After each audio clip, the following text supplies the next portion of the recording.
Степан Кадашников «Ветер войны».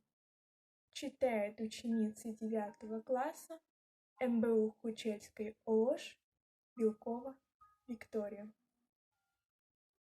Как было много тех героев, чьи неизвестные имена навеки их взяла с собою в свой край неведомый война. Они сражались беззаветно, патрон последний берегли. Их имена приносит ветром, печальным ветром той войны.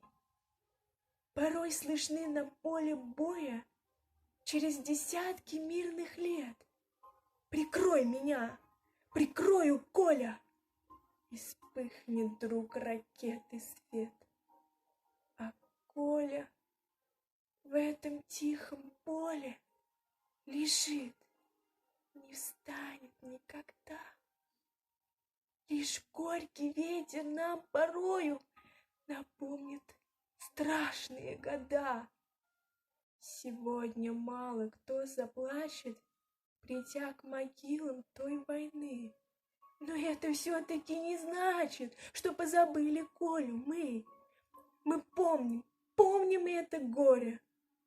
Осталась в памяти война и русское, родное поле приносит ветром имена.